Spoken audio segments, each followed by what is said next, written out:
So, how many emails did you get in your inbox today? How many did you delete without even looking at them because you didn't know who they were from? Maybe a better question is, if you're a seller, how many did you send and how many were ignored? We're going to talk about creating better emails, and we're going to talk about it with Lauren Valentine of the Ruby Group next on Purpose Under Pressure.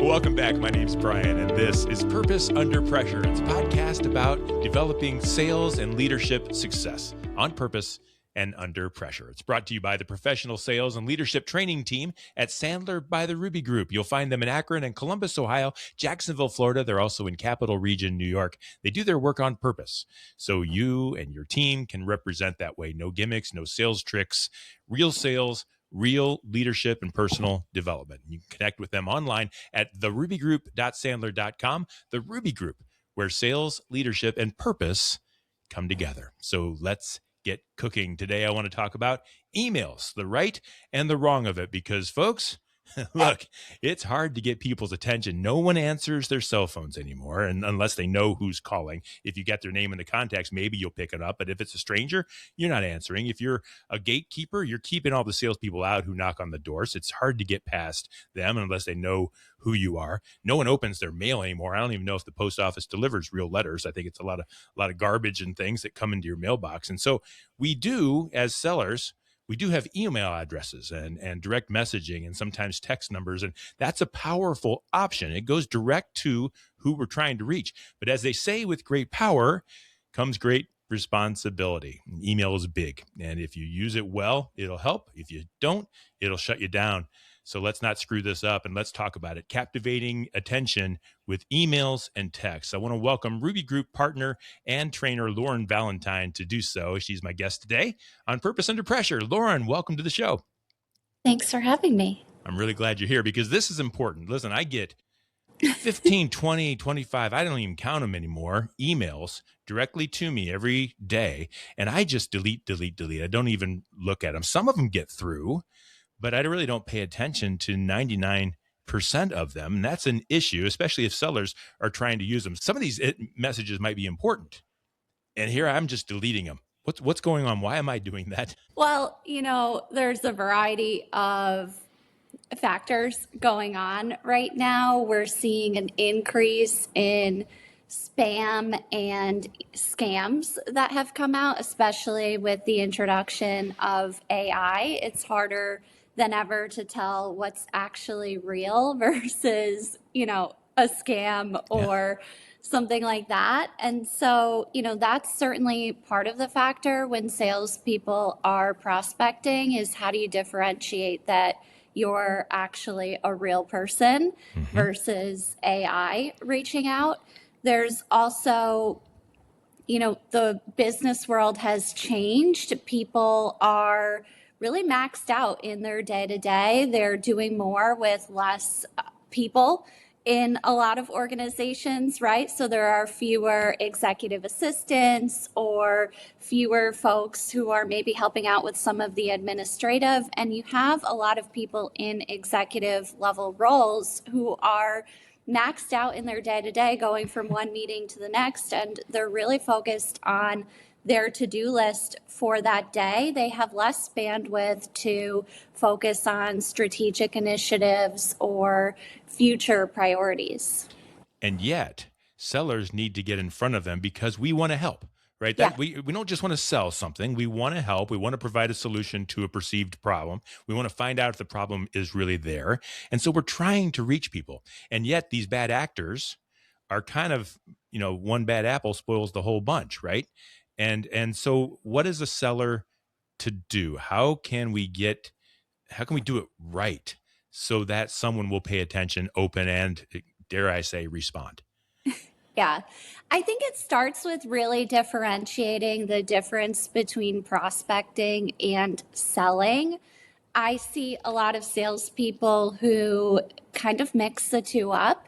And when you're prospecting, you're simply reaching out to someone that you think might have a problem that you can fix, or you think they might be a good fit to do business with you or your company. But you don't really know yet, right? You haven't talked to them. You don't know enough about them or their organization to really say, yes, they are a good fit. You think that they might be, but you're not sure. And so when you're prospecting, you're not selling.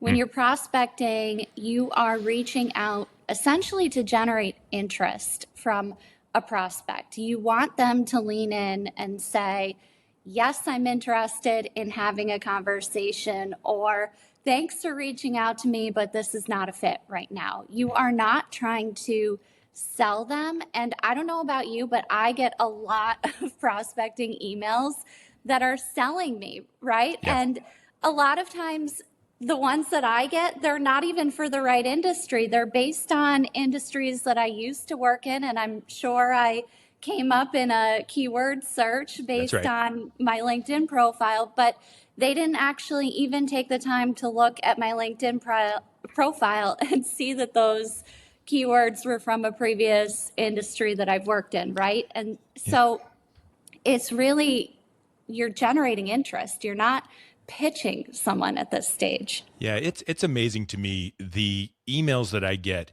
that try to solve a problem I don't have. In other words, they think that increasing my lead generation by 10 times is going to help me. They would put me out of business.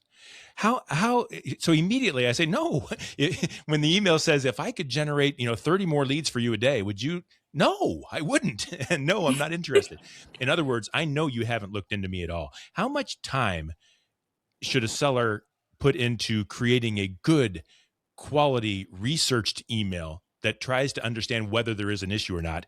Or should we just be doing a numbers game and sending as many as we can out and hope that some of them respond? Yeah, I do not personally believe in the numbers game, especially in the year 2026. I think that's a pretty lazy approach. A lot of times when I talk with sales leaders and business owners about how they're looking to grow their companies, it sounds counterintuitive, but it's actually sometimes about less opportunities, but identifying the right opportunities versus more opportunities that are not the right fit.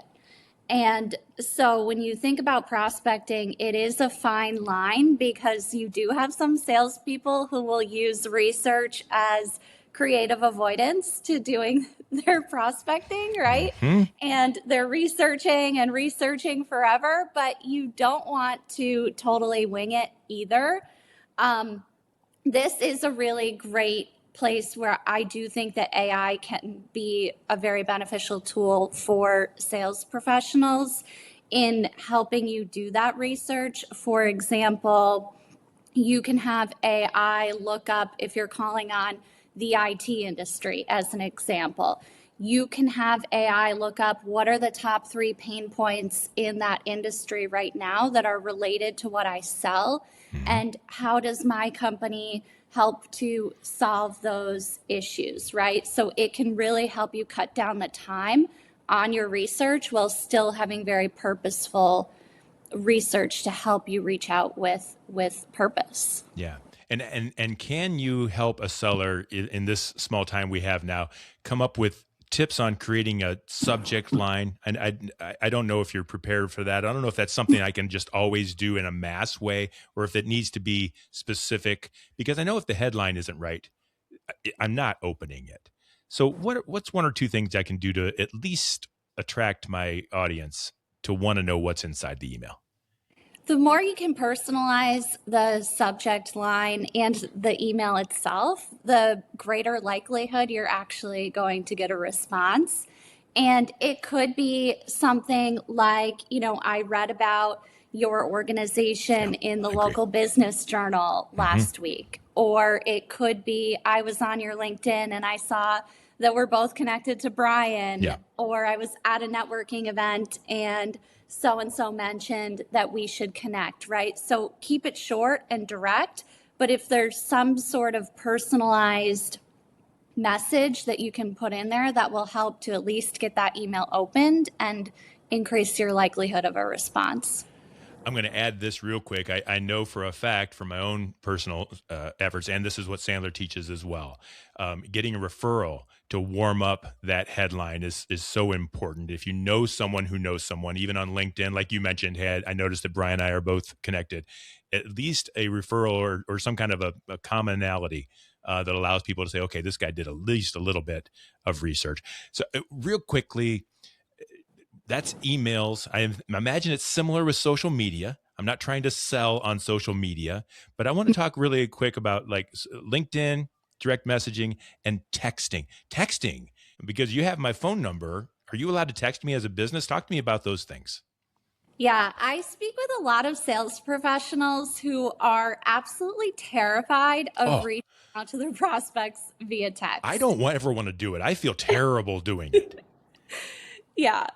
You know, prospecting is not, there is no magic bullet, right? There's not necessarily just one activity that you can do that is the end all be all, right? So we know that asking for introductions or referrals is a really great way to connect with prospects. We know that, warm prospecting outreach, networking, emails, text, LinkedIn, all of that work, but the key is having a varied approach. So if you think about it like the spokes on a bicycle wheel, right? You can't just have one for the wheel to go around. You have to have all of them, and prospecting is like that. So when I think about text, if you're trying to reach out to someone on your target list, it's important to have a varied systematic way that you're reaching out to that person, especially if it's colder outreach, because it can take 18 to 24 touch points before that prospect even knows that you exist and acknowledges your outreach. So you don't want to send them 18 emails, but it could be you send them an email, then you send them a LinkedIn request, then you're following up with a phone call, but you don't leave a voicemail.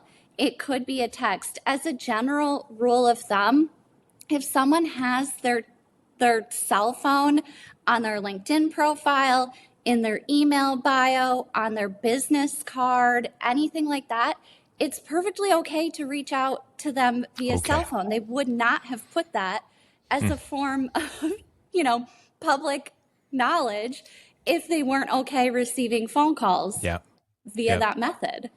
That's really wise. And I think it's important to say, I think someone's going to get mad when I do it, but if I'm doing it for the right reasons, I feel good about doing it. I'm ethical in what I'm asking. I've researched it a little bit. I'm not just spamming people on text numbers. I didn't sign up for an automated service that just runs through a bunch of numbers as fast as I can.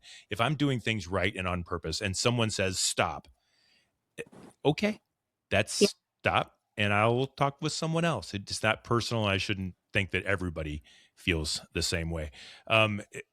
As we run out of time here, there's so many things that we could talk about, and maybe we can talk about this more in the future. But I'm interested if someone has reluctance to send an email, or is sending too many emails, or for whatever reason they're off track with their email marketing, their direct messaging, their texting, they're not getting it right. What's one thing that you would suggest that they do kind of right now before they send that next, before they push send, to get back on track? I think the biggest key when prospecting for salespeople is that they have to stay emotionally detached from it. You can't overthink the email or the call. You can't overthink, am I reaching out to this person too much? Am I bothering them? Any of that. You just have to do it. And if you have a system, that becomes very easy to do. Like, for example, this person's on my target list. Week 1, I send them an email. Week 2, I send them a LinkedIn request with a personalized note. Week 3, I call and I don't leave a voicemail. Week 4, I call and I do leave a voicemail, right? If you have a system, you can just follow that system and track the data in that system to tell you what's working, and you have to take your emotions out of it. So one thing they can do is get a system. The other thing I think they could do is give Lauren a call. And I think that would be a good thing. That's Lauren Valentine. She's partner and trainer at Sandler by the Ruby Group. Thank you, Lauren, for being our guest on Purpose Under Pressure. Absolutely. Thanks for having me. You'll find Lauren on LinkedIn And you can learn more about the Ruby Group and Sandler's sales training at therubygroup.sandler.com. Folks, thank you for being here. Thank you for listening or watching. Don't forget to like us, follow us, subscribe, tell a friend, tell your mom so she doesn't miss it either. We air new episodes multiple times a week, so that way you won't miss anything. Plus, it helps others to know that this show is out there, and maybe it'll help them overcome some pressure too. You'll find all past episodes of Purpose Under Pressure at brianmediastrategies.com/podcast and wherever you stream your favorite shows. It's brought to you by the Ruby Group, where sales, leadership, and purpose come together. Until next time, no matter how high the pressure, stay on purpose.